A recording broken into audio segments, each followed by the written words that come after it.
یعنی خشک میوہ جات ذہنی اور جسمانی توانائی کا سبب بنتے ہیں۔ یہ غذائیت سے بھرپور ہوتے ہیں۔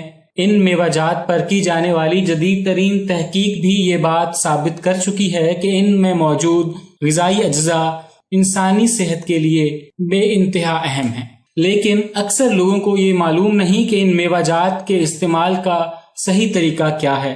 اسی لیے بعض اوقات بجائے فائدے کے نقصان اٹھانا پڑ جاتا ہے۔ آج میں آپ کو بتاؤں گا کہ ان ڈرائی فروٹس کو کس طرح اور کس وقت کھانا آپ کے لیے فائدہ مند رہے گا۔ جس طرح آم تازہ پھلوں کا بادشاہ ہے، اسی طرح بادام کو ڈرائی فروٹس یا مغزیات کا بادشاہ قرار دیا جاتا ہے۔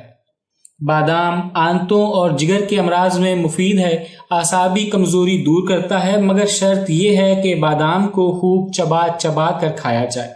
اس کے علاوہ اگر رات کو کچھ بادام پانی میں بھگو کر رکھ دیں اور پھر صبح چھلکا اتارنے کے بعد نہار منہ کھائے جائیں تو یہ معدے کے ساتھ ساتھ آنکھوں اور دماغ کے لیے بھی مفید ہیں۔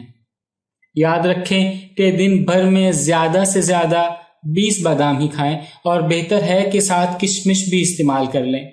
اور یاد رکھیں کڑوا بادام کسی صورت استعمال نہ کریں، کیونکہ اس میں خاص قسم کا زہر پایا جاتا ہے جو آنکھوں کی بیماری کا باعث بن سکتا ہے۔ اخروٹ میں پائے جانے والے وٹامنز اور معدنی نمک سے نہ صرف مسلز مضبوط ہوتے ہیں بلکہ اس سے میٹابولزم بھی تیز ہوتا ہے، پیٹ کی چربی کم کرنے میں مددگار ہے۔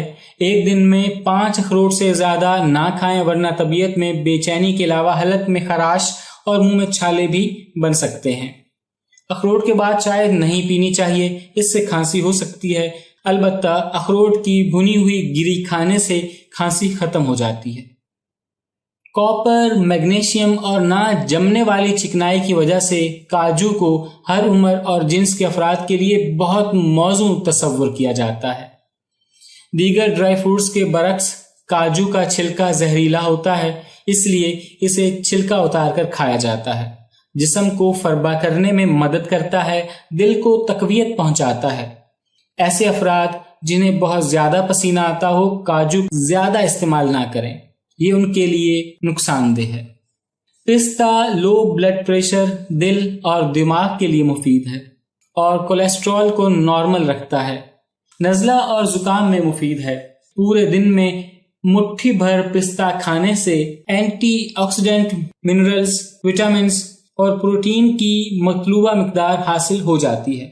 عام طور پر پستے سے کھانسی کا علاج کیا جاتا ہے، لیکن اگر ضرورت سے زیادہ استعمال کیا جائے تو یہ کھانسی کا باعث بھی بن سکتا ہے۔ وزن میں اضافے کے لیے مونگ پھلی کا استعمال بے حد فائدہ مند ہے، اسی لیے باڈی بلڈنگ کرنے والے اس سے فائدہ اٹھاتے ہیں۔ مونگ پھلی دبلے اور کمزور افراد کے لیے بے حد مفید ہے۔ اس میں موجود فولاد خون کے نئے خلیات بنانے میں مدد کرتا ہے۔ مونگ پھلی کا چھلکا اتارنے کے بعد اس پر موجود سرخی مائل باریک چھلکا بھی اتار دینا چاہیے۔ یاد رکھیں اگر آپ کو خارش کا مرض ہے تو اس کا استعمال ہرگز نہ کریں۔ اکثر لوگ سمجھتے ہیں کہ مونگ پھلی کھانے سے کھانسی ہو جاتی ہے، جو کہ غلط ہے۔ کھانسی ہونے کی اصل وجہ کچی مونگ پھلی کا استعمال ہے یا پھر مونگ پھلی کھانے کے بعد ٹھنڈا پانی پینا ہے۔ چلغوزہ پٹھوں کو مضبوط بناتا ہے، بدن کو طاقتور اور دل کو قوت مہیا کرتا ہے۔ جگر خصوصاً گردوں کے لیے انتہائی اہم ہے، اس میں کولیسٹرول بالکل نہیں پایا جاتا۔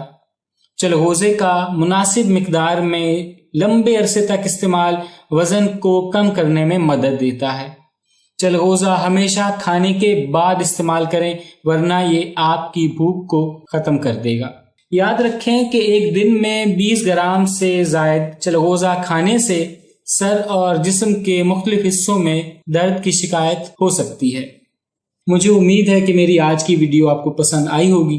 اس معلوماتی ویڈیو کو شیئر کریں تاکہ زیادہ سے زیادہ لوگوں کا بھلا ہو، اور ایسی مزید ویڈیوز دیکھتے رہنے کے لیے میرا چینل ضرور سبسکرائب کریں۔